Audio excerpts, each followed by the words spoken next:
Students, तो आज के क्लास में हम लोग देखेंगे जो हमारा कंटिन्यूड एक्सरसाइज है height and distance NCERT class 10 का एक्सरसाइज 9.1 हाइट एंड डिस्टेंस हम लोग बना रहे हैं, जिसका हम लोग पिछले क्लास में क्वेश्चन नंबर 8 हम लोगों ने देखा था।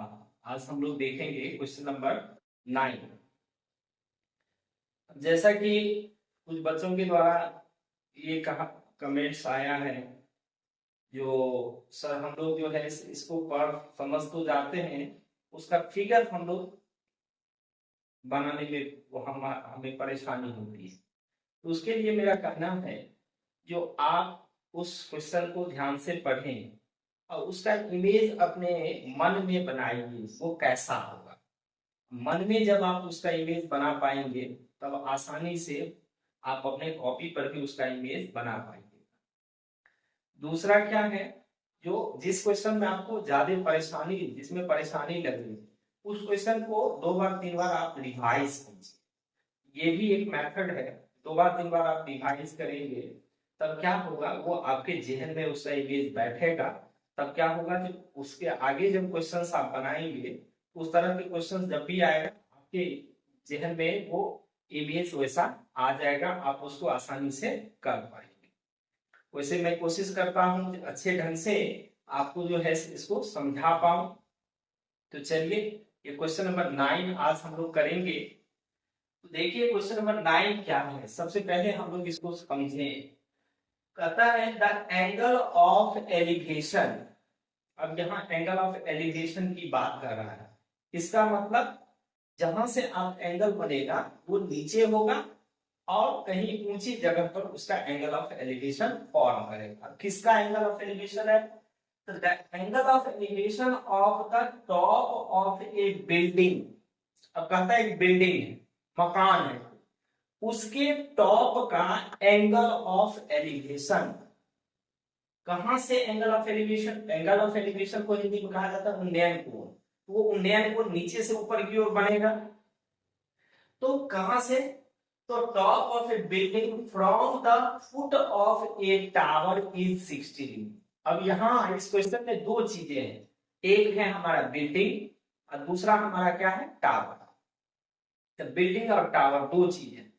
अब इसमें बिल्डिंग बड़ा होगा या टावर बड़ा होगा, उसको हम लोग कैसे समझेंगे? तो देखिए कहता है जो बिल्डिंग के टॉप का from the foot of the tower, tower के फुट से बिल्डिंग के टॉप का एंगल ऑफ एलिवेशन दिया है 30 डिग्री। ठीक है, अब उसके आगे चलिए। And the angle of elevation of the top of the tower. अब टावर के टॉप का, वो था बिल्डिंग के टॉप का एंगल ऑफ एलिवेशन, अब है टावर के टॉप का angle of elevation from the foot of the building. Building के फुट से मतलब उसके जड़ से टावर के टॉप का एंगल ऑफ एलिवेशन कितना दिया हुआ है, 60 डिग्री दिया है। तो वहां एंगल ऑफ एलिवेशन है 30 डिग्री बिल्डिंग के टॉप का, और इसके टॉप का एंगल ऑफ एलिवेशन कितना है, 60 डिग्री।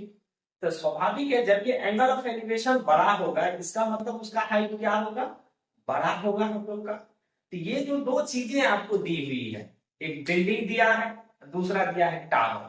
तो इस दोनों में बड़ा कौन होगा, हमारा टावर होगा हमारा बड़ा, और बिल्डिंग की हाइट क्या होगी, कम होगी। तो ये चीज हम लोग को यही क्वेश्चंस जो एंगल ऑफ एलिवेशन दिया है उसके आधार पर हमारे जहन में वो इमेज बनानी है। जो टावर क्या हो गया बड़ा और बिल्डिंग क्या हुआ उससे छोटा, इस तरह का होगा। चलिए उस तरह का हम लोग इमेज बनाते हैं। कहता है if the tower is 50 metre height. अब वो जो टावर है उसकी हाइट वो आपको दी हुई, उसकी ऊंचाई आपको 50 मीटर दिया हुआ है। तो उस टावर का ऊंचाई कितना है, 50 मीटर। कहता है find the height of the building. उस बिल्डिंग का हाइट मतलब ऊंचाई क्या होगा, ये हम लोग को निकालना है। तो चलिए इसके आधार पर हम लोग क्या करते हैं, तो पहले इसका फिगर बनाते हैं। तो चलिए इसका फिगर क्या होगा वो हम लोग देखें।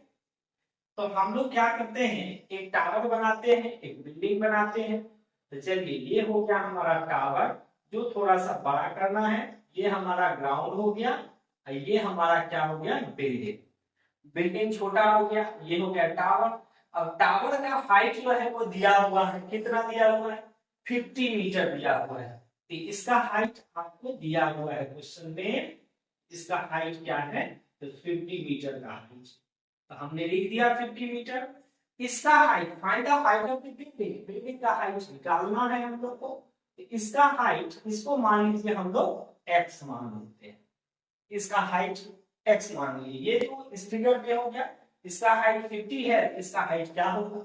अब क्या करता है, फर्स्ट कंडीशन में the angle of elevation of the top of the building from the foot of the tower is 30 degree। तो टावर हमारा ये है, टावर का ये हो गया टॉप, ये हो गया फुट।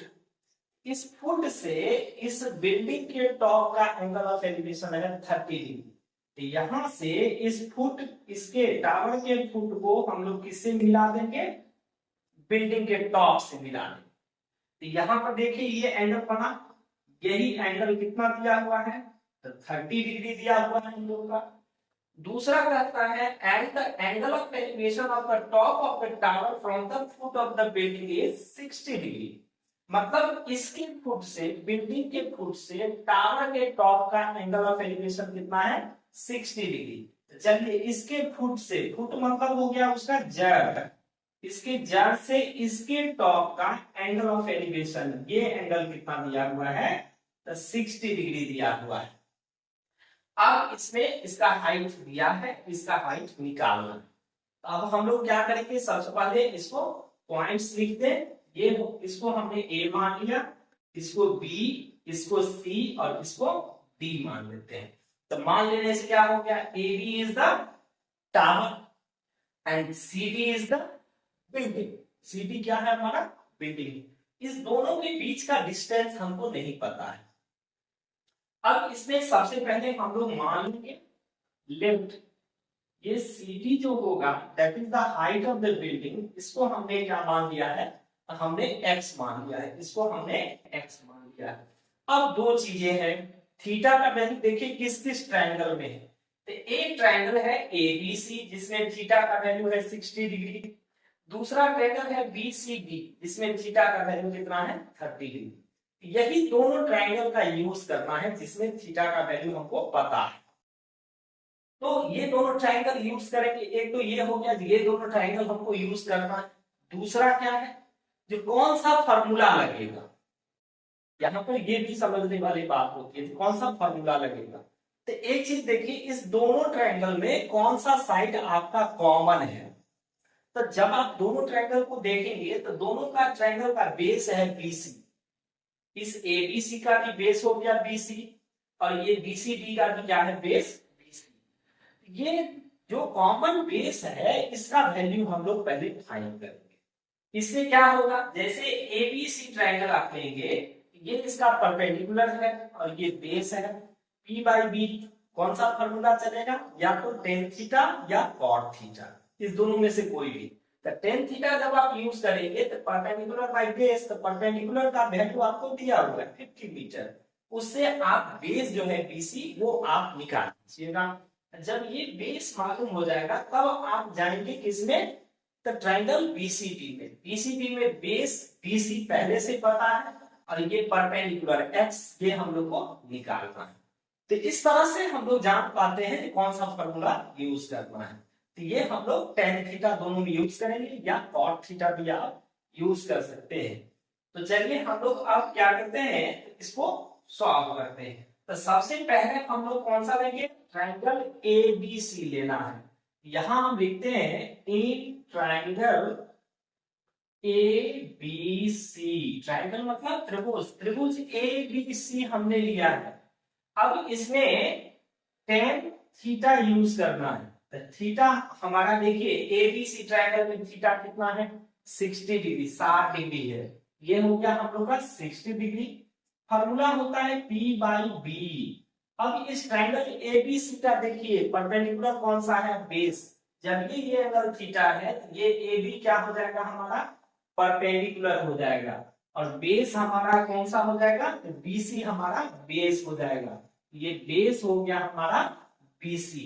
अब 1060 का वैल्यू आपको याद है, 1060 का वैल्यू कितना होता है, तो √3, इसका वैल्यू हो जाएगा √3 इज इक्वल्स टू, अब AB का वैल्यू आपको दिया हुआ है कितना 50, और BC का वैल्यू आपको नहीं पता है। BC को या तो कुछ आप मान लीजिए, तो चलिए Y हम मान लेते हैं, BC को, इसको Y मान लेते हैं, तब यहाँ क्या करेंगे, BC की जगह Y डाल दीजिए। अब जैसा कि हम लोग जानते हैं कोई भी नंबर आप लिखेंगे तो उसके नीचे 1 होता है, यहाँ है √3, तो √3/1।